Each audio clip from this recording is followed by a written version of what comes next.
And we are back to our regularly scheduled programming of football on Saturdays.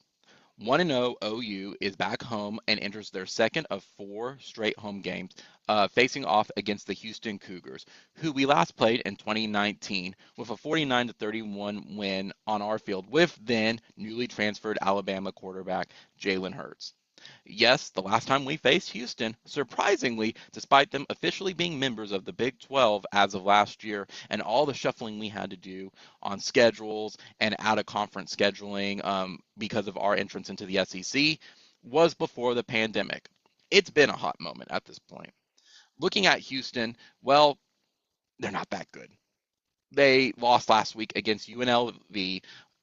I don't think, side note, I don't think UNLV is nearly as bad as what people are saying and piling on. Yes, they are UNLV, but they also did go 9-5 last year. We're in their conference championship game and did play Kansas for a quarter. But that's kind of besides the point. But they all back to Houston. They almost got shut out at home on their own home field. I don't mean to pile on them and to dog on them and to beat a dead horse. You get where I'm going with this. But Houston has a first year head coach after Dana got canned last year. 18 starters are transfers on both sides of the ball. And while they are upperclassmen, this is more of a they're here to just finish their careers out on the field versus sitting on the bench or not playing at all type of situation. These players are probably best fit for probably a G5, maybe even lower position at this point. Their quarterback's not that very good. He only had in their first game like a 57.9% accuracy rating. I think someone said that he had like a 3.9 QBR, which is absolutely terrible even with UNLV being much better than what they are supposed to be. That's terrible, even against them. So as of one game in, Houston is 117th in total offense and 74th in total defense. Their running game, it stinks. Their passing game, it stinks. Their receiving, guess what? Spoiler alert, it stinks. They even struggle with third down conversions, and that's coming from us who also struggle with third down conversions based on a sample size of one game. They're next to dead to last at the bottom of the Big 12 offensively and kind of bottom third of, or like 75% third, whatever you want to say it, of the Big 12 defensively. You know who else resides there, though, offensively at this point? West Virginia, and at least they have an excuse because they were facing off against Penn State in week one. Again, defensively, though, they're much better, but not by much. Right now, Houston is already in week two, and they are in the break glass in case of emergency situations because they are rebuilding. And truly, all we can really talk about them is that they have a somewhat decent running game. And even then, that's a stretch because they're also at the bottom of the Big 12 on yards per carry, which is somewhere around 2 yards a carry. But to their credit, they can only go back up from here, but it is going to be a daunting rebuild for them at this point.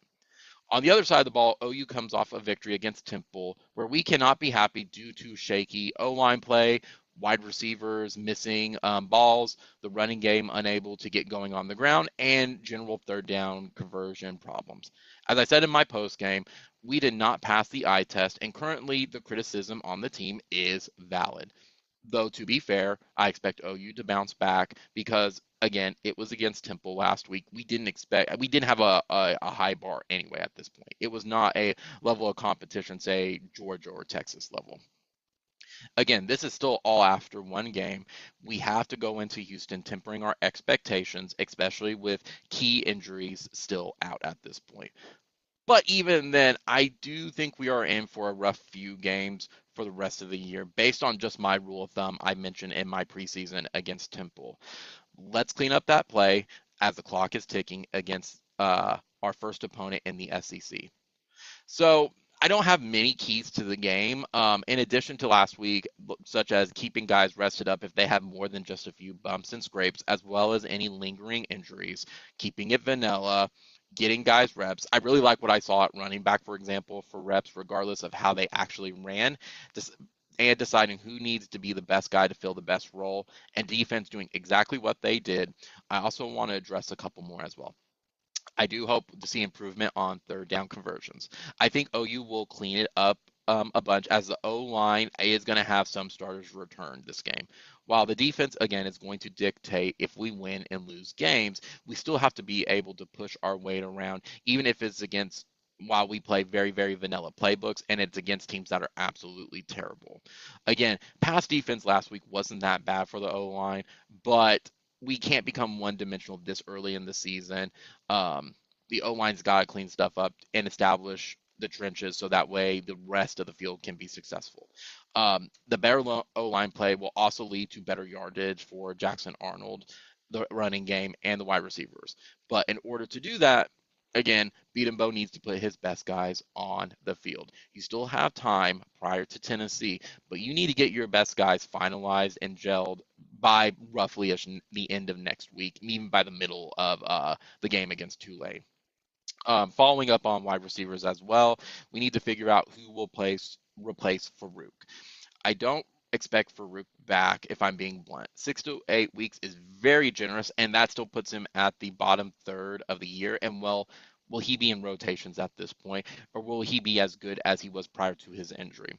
And you got to clean up the catches at this point.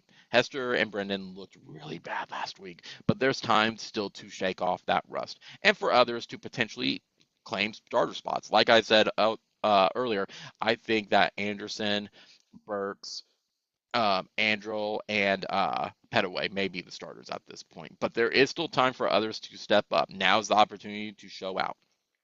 Speaking of Arnold, let's have him dial back a bit those big hits that he's getting. He's reminded me a lot of Baker back when he was a walk on in his very, very early in his career and had a lot of spunk and took those hits, but it also resulted in him getting in a lot of concussion. So let's avoid that. I would rather us not have to go through that and have a healthy quarterback.